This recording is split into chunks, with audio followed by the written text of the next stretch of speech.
Panaca Project presents Frida Kahlo's Biography. Magdalena Carmen Frida Kahlo Calderón was born on July 6 in 1907 in Mexico City. Her parents were Wilhelm Kahlo of German descent and Matilde Calderón of Mexican nationality. She was the third of four sisters, Matilde, Adriana, and Cristina. Her childhood was marked by poliomyelitis, which caused her to have one leg shorter than the other. This situation would make her grow a feeling of loneliness that she will portray in her adulthood paintings, such as For Inhabitants of Mexico City and Girl with a Death Mask, both from 1938.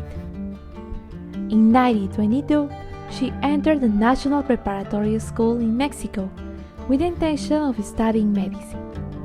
There, she will meet several students who will later become intellectuals and artists of Mexican society.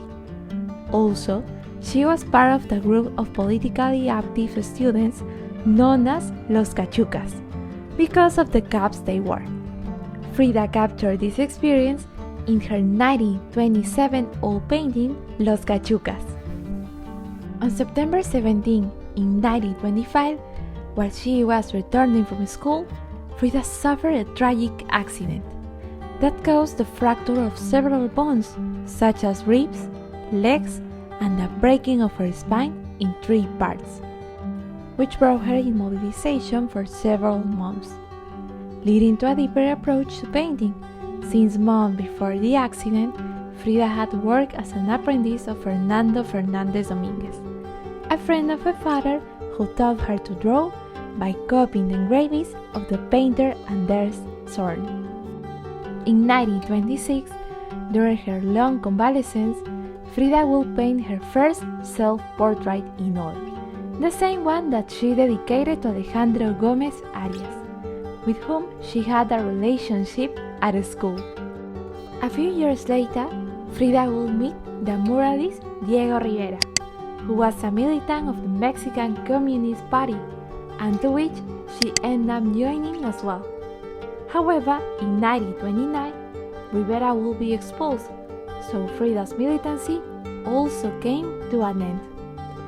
The same year, in August 21, Frida and Diego will be married for the first time, being compared at that time as the union between an elephant and a dove, due to the physical characteristics of both of them. In 1930, Frida will become pregnant for the first time. However, the pregnancy had to be interrupted by medical advice, beginning to emerge the idea of the impossibility of the artist to have children. Between 1931 and 1934, the couple moved to the United States for work. Frida again suffered an abortion, painting a self-portrait called Aborto in Detroit.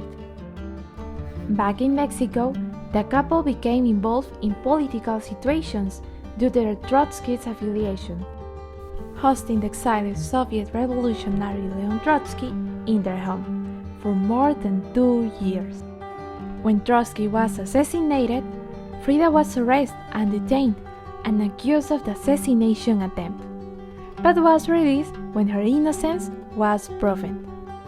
In 1938, she had her first solo exhibition, held at the Julien Levy Gallery in New York, which had a curatorial text by André Breton, defining her as a surrealist, an acceptation that Frida rejected, since she stated that, unlike the surrealist painters, she did not paint her dreams, but her reality. Her work includes self-portraits influenced by the photographic technique she learned from her father, Guillermo Kahlo. During their first marriage, there were also multiple situations of infidelity between them, being Rivera the one who would go so far as to cheat on Frida with her younger sister, Cristina. In 1939, after her divorce, Frida returned to her home in Coyoacán, painting during this period a new self-portrait called Las Dos Fridas, which meant the two Fridas, where she depicts the marital crisis she went through. After the divorce, Frida and Diego continued to share various aspects of life and art, meeting both in the city of San Francisco in 1940, where Frida underwent a new operation. The same year, she will marry again with Diego Rivera. During this period, Frida's work was recognized in several important exhibitions, and from 1943, she became a teacher at the Escuela Nacional de Pintura y Escultura La Esmeralda in Mexico City. Frida would repeatedly portray in her paintings her love for Diego Rivera, being one of her best-known paintings called Diego y Yo, a self-portrait where she places the image of Diego on her forehead, symbolizing the constancy of her moralism in her pose and the tears that fall from her own eyes, the tempestuousness of their relationship. As the years went by, her health declined, and she was forced to attend the only solo exhibition held in her country during her lifetime on a hospital stretcher. Later, she was hospitalized in the English hospital, where, due to the threat of gangrene, her right leg was amputated in 1953, which plunged her into a deep depression that she expressed by writing poems related to pain and suffering. The following year, Frida will be hospitalized again due to her repeated attempts to take her own life in 1954. However, she will recover to attend in a wheelchair along with Diego Rivera a demonstration against the American intervention in Guatemala. On July 13 in 1954, Frida Kahlo died at the age of 47 in Mexico City.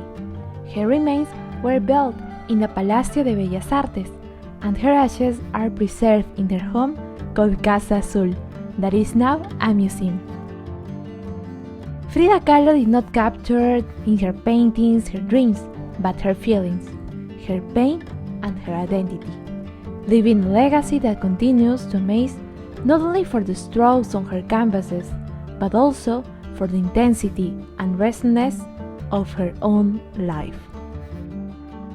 I used to think that I was the strangest person in the world, but then I thought there are a lot of people like that in the world. There has to be someone like me who feels bizarre and damaged the way I feel. I imagine her, and I imagine she must be out there thinking about me too. Well, I hope that if you are out there reading this, you will know that, yes, it's true. I'm here. I'm as strange as you are.